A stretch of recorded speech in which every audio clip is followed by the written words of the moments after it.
Hi. Guess what? I discovered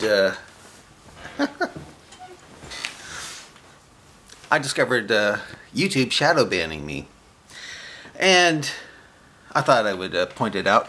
This happened on a David Wood video. I'll show you here. Now I can see what I wrote as Dragon Driver 100. Here's my moniker. Oh, looks like someone responded to me. Let's see, what did he say? All right, we'll go up here to notifications. Yeah. He said, I don't know much about Torah. Oh, well, anyway. I spent about an hour responding to this Muslim who sent me something to respond to. Here it is. I wrote it 20 minutes. This is 20 minutes ago. Let's see here. Okay, where is it here? Oh, it's not going here. Okay, let's see now. See if it'll work. But I'll show you. All right, let's see here.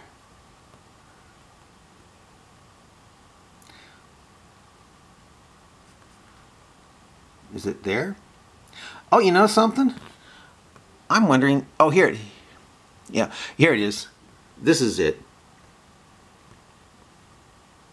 This is what I wrote. Yeah, right here.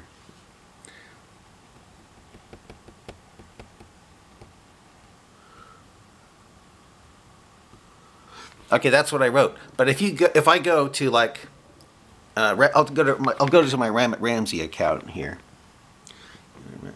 Ramsey account.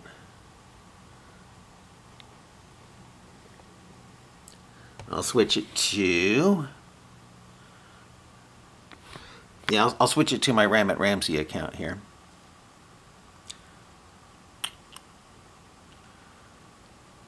Okay, here it is. Ramsey account.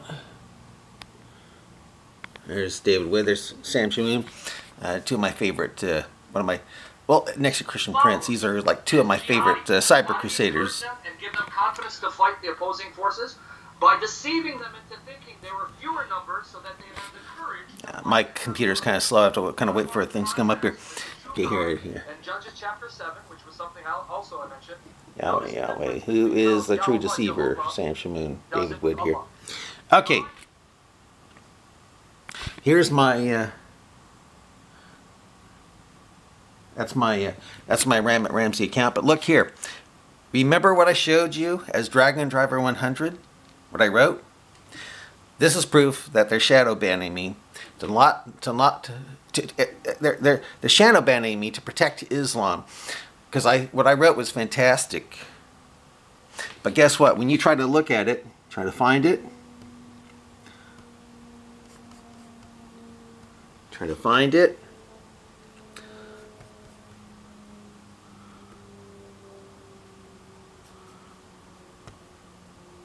An hour ago, yeah. Well, he's responding here.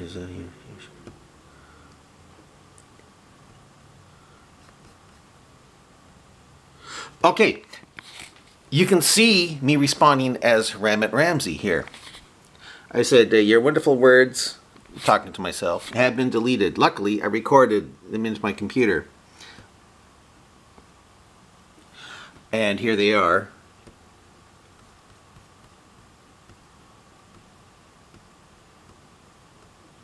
Yeah. But guess what? I can't see them as Dragon Driver 100. The thing is,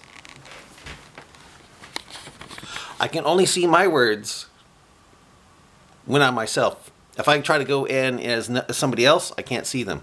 So I bet you that if I were not Ramsey or Dragon Driver 100, you would not see those words that I wrote and that I copied and rewrote and put down again. And you know why? Because YouTube is trying to protect Islam. But anyway, you know, since YouTube did that, I think I will make a video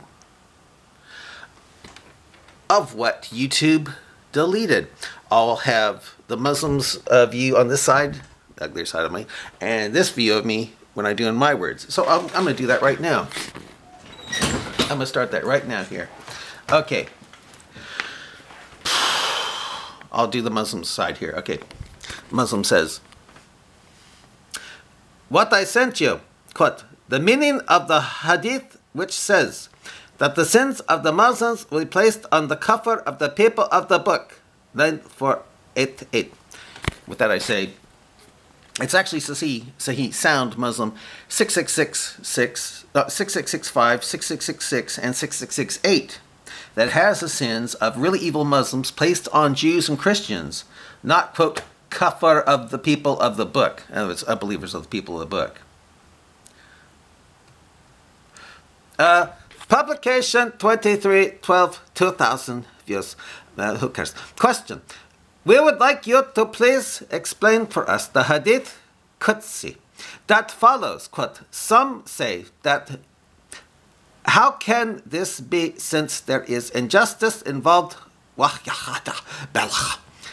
in the book entitled 110 Hadith Qudsi, translated by Saeed Musad Hassan. And then he goes on and on and on as a way to snow. I say wrong. It's actually Sahih, sound Muslim. I get those scriptures again, 6665, 6666, and 6668, that has the sins of really evil Muslims placed on Jews and Christians, not, quote, kafar of the people of the book. In other words, unbelievers of the people of the book. Number 8, narrated Abu Musra, Allah's messenger, said, on the day of resurrection, my ummah, nation, will be gathered into 3 groups. One sort will enter paradise without rendering an account of their deeds. Another sort will be reckoned on easy account and admitted into paradise. Yet another sort will come bearing on their backs heaps of sins like great mountains. I will ask the angels, though he knows best about them, who are these people? They will say, these are your humble slaves of yours. And with that, I respond with, how can they be, quote, humble slaves of yours if they have sins heavy as mountains? Think, please. One more mistake right there. He will say, unload the sins from them and put the sins over the Jews and Christians. In other words, take the sins off the really evil Muslims and place them on the Jews and Christians. In other words, make them the unwitting Jesus Christ for the really evil Muslims. I say, don't Jews and Christians have burdens, sins, or is this letting us know that Muhammad believed Jews and Christians to be sinless? The Quran says, no bearer of burdens, sins, shall bear the burden of another. In other words, not bear their sins. Did Muhammad forget this part of his Quran? Yeah. Continue, please. Then let the humble slaves get into paradise by virtue of my mercy. This hadith is sound and mentioned in Mustadrak of Hakim. False and a lie. It comes from Muslims 6665, 6666, and 6668. Please help us, Ya Sheikh, to clarify the meaning of this hadith. We are doing as Allah commanded us, meaning ask those of knowledge if you do not know. If he tries to answer, if he tries to answer, he will be shaken. Get it? Shaken, because he is a sheikh. Praise be to Allah, who prays for Muhammad. This hadith is to be found in Sahih Muslim 2767. Actually, it's Muslim 6665, 6666, and 6668. Narrated from Abu Musa, may Allah be pleased with him, from the Prophet, peace and blessings of Allah upon him, who said, quote, on the day of resurrection, some of the Muslims will come with sins like mountains, but Allah will forgive them and will put them, the sins, on the Jews and Christians. And you don't have a problem with that? How come? So this hadith is sahih. Say it ain't so. With regard to its meaning, Al-Nawawi said in his commentary, the meaning of the hadith is the same as the hadith narrated by Abu Hurairah. Quote, for each person there is a place in paradise and a place in hell. When the believer enters paradise, his place is in hell is taken over by the kafir because he deserves that because of his kafir. In other words, he goes to hell because he's an unbeliever. Because, yeah, it's taken over by the unbeliever because he's an unbeliever. I go, no, actually, it's Allah who deserves to be in hellfire, for it is Allah that, quote, wills on and off the right path as Allah pleases, according to the Quran. And in Sahih Sound Hadith, it says that after you are a blood clot for 40 days and a morsel of flesh for another 40 days, Allah creates a special decree to have you in the garden or the fire someday. You can be 1 cubit length away from the fire, but that special decree has you in paradise. You'll suddenly take on the actions of the people of the garden going to paradise. And if the decree is that you go into the fire, you can be 1 cubit away from the fire, from the garden, and suddenly go into the hellfire. Yeah. So it's actually Allah who should be in hellfire here. Yeah. Yeah. Thus, it is Allah who should be in the fire, not the kafir. The meaning of the phrase, your ransom from the fire, is that you could have entered hell. But this is your ransom because Allah has decreed a certain number to fill it. Say it ain't so. Say it ain't so. When the kafir enter hell, because of their kafir and sins, that were the sins of really evil Muslims placed on them, go on. This is like a ransom for the Muslims, and you have no problem with that. What about, no bearer of burden shall bear the burden of another? Which is right, the Quran or Muhammad in Sahih Sound Hadith? Or is this an admittance that Jews and Christians aren't sinful? Which is it?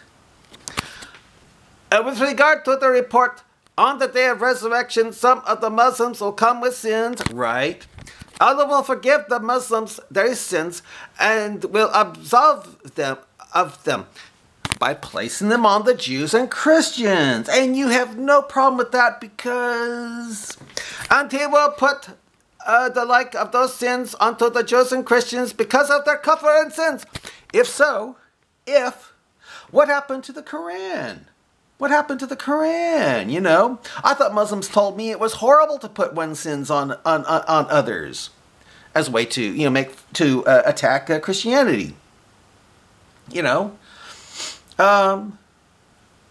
What happened to no bearer of burden shall bear the burden of another? What happened to it? So they will enter hell because of their own actions, not because of the sins of the Muslims. False. They'll enter hell because Allah wills on and off the right path as it pleases, and wrote the special decree after one was a blood clot for 40 days as an embryo. If Jews and Christians are sinful, it becomes a joke in the Quran about no bearer of burden shall bear the burden of another. A complete joke. I've got to hurry this up because it's almost over. This report has to be interpreted in this manner because Allah says, interpretation of the meaning, and no bearer of burden shall bear the burden of another. That's Fatah 35:18. Looks like this scholar just pulled a Muhammad hijab by saying, right after David Wood said Allah prays for Muhammad, that Allah doesn't pray to Muhammad, but like David Wood just said, prays for Muhammad. And it may be that the meaning is sins which the kafir innovated and initiated. How? How? When it's Allah that wills on and off the right path. Because whoever starts a bad thing will bear a burden of sin like that of each person who does that thing. Oh, I see. So the Quran is wrong about no bearer of burdens shall bear the burden of another? Got it. I think I'll stop it here, but begin part 2, which will be shorter. Bye.